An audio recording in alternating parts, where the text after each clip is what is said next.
Okay, so I'm meant to be giving the wrap-up because I missed one of the organising committee meetings, so thanks, Becky, for that. Jeff brought your attention to this a mural at his talk, and I think it's quite apt. I think if you look in the centre of the figure there, you've got the respected educator, Jeff. You've got an old wise guy, which is probably either me, because I'm about 6 months older than Jeff, or it could be a respected elders over here. The guy on the white horse, the white knight, I reckon's Bob, doing his thing for the environment with his sword. We've got war and destruction, so we're dealing with murder rust, it's war and destruction. We've got many nations coming together to fight that war. We've got some young kids coming through, lots of early career researchers coming through, so I think that's really good. We've got some First Nations people here, which in Australia, Jeff has been really working with people like AJ and Tilly, so I think that's really important. And a really good mix of people working together, so I think it's quite an apt mural. And a warning to the early career researchers here, I didn't need to wear glasses before I started to work on myrtle rust. So as I said, I didn't really have any idea what I was meant to do up here, but I've looked at it from the perspective of the sort of take-homes that I've got from each of the talks. And I'm not going to hold you too long because I know you want to go and get to the posters. So the first session was sort of big picture landscape level. We had Artie Joan telling us that the work that the group that she works for is there for the protection of all lands.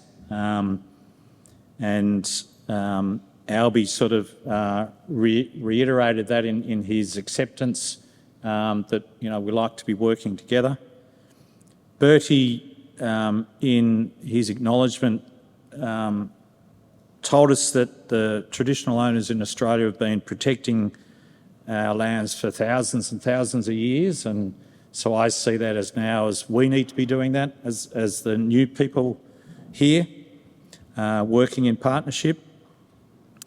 And from Bertie's talk, and for those that have been dealing with myrtle rust in Australia for as long as people like Bob, Jeff and I have, I think myrtle rust could be seen as the genesis for Australia to really be starting to think about environmental biosecurity seriously.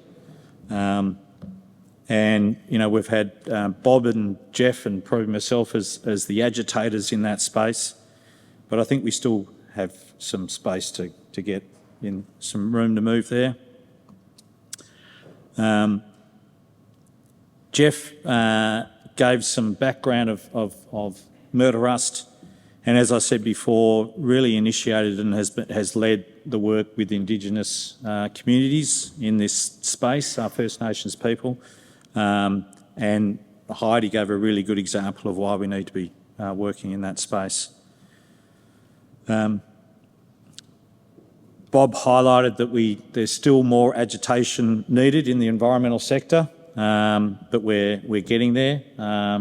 Bertie being here today, our Australian Chief Environmental Biosecurity Officer, is a sign that we are moving towards that space. But it is really important in Australia. Biosecurity is very agri-centric, has been for a long time, but we're slowly moving forward.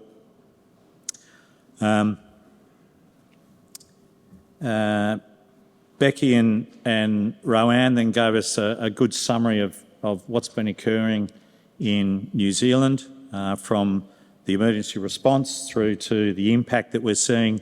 Highlighted those collaboratives work that we've done over the years, and the difference between, I suppose, the similarities and the difference between what's occurred in Australia and New Zealand. I did pick up, though, that she bemoaned that their funding was running out. So I just will point out, about 2019, we did a little back of the envelope calculation of how much money Australia has spent on myrtle rust research per Myrtaceae species compared to New Zealand. And back then it was about $2 per Myrtaceae species to about $500,000 per Myrtaceae species. So, yeah, I'm not feeling too sorry for you, Becky, sorry.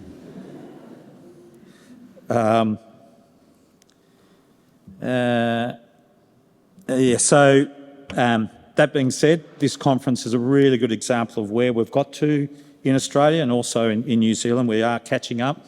Lots of really good research coming through from the younger cohort over a broad range of areas. So I think that's really good. Robert got up and spoke about wheat rusts, which, to be honest, is a lot easier because it's a massive, in the context that it's a massive industry. You can really put some dollar figures on, $1 billion per year saved by the work that's been done in that space, 100 odd years of working in that space. But it took some visionaries early on to really start that process, and I think that's sort of important. We need to be making sure that, in 100 years' time, one of the young people in this room are getting up and talking about 100 years of research. Maybe not quite that, but... Robert also stressed that a lot of that was through national coordination and long-term commitment. So that's something that many of us have been pushing for a while. We're slowly going through that, getting there.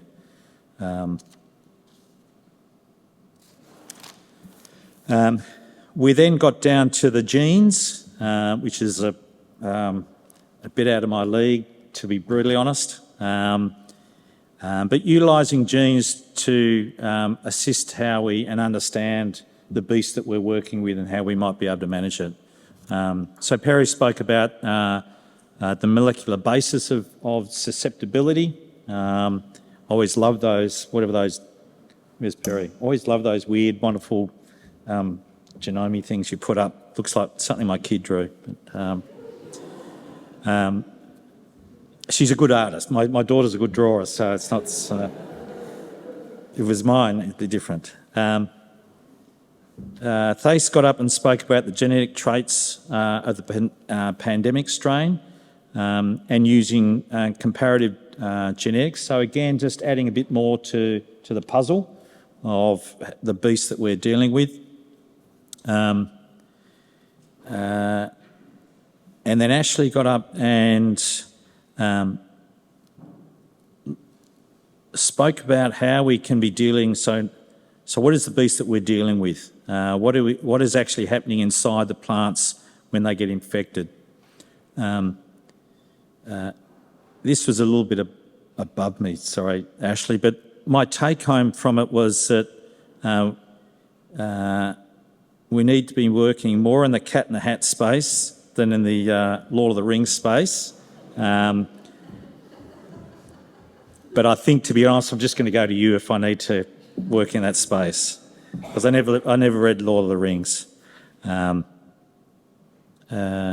But we're starting to understand resistance mechanisms. We're using this stuff to try to understand our resistance mechanisms.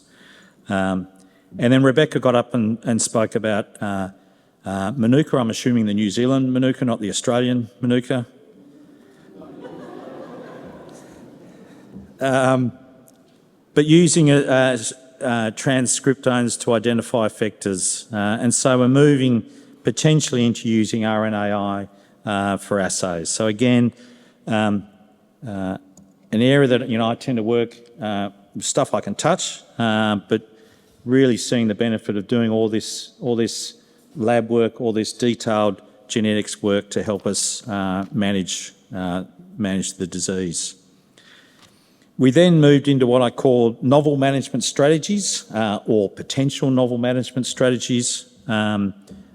Beck and Anne got up and told us about double-stranded RNA, and we're getting some really good results in both preventative and curative use of that technology. I was interested to see the good recovery of those plants. So I think some really interesting thing there. Can we be looking at this for systemic disease protection? Which is probably a bit of a silver bullet. I think we're a long way off that, but there's going to come a time when someone invents something or someone does some research that suddenly we've got these mechanisms, these types of things that we can pull off the shelf and help us in certain situations. Michelle then sort of jumped into the metabolomics, looking at the chemistry. Again, way out of my league, but looking at the response, those chemical responses to the plant. So a different take on that, the internal processes going on within the plants when they get infected.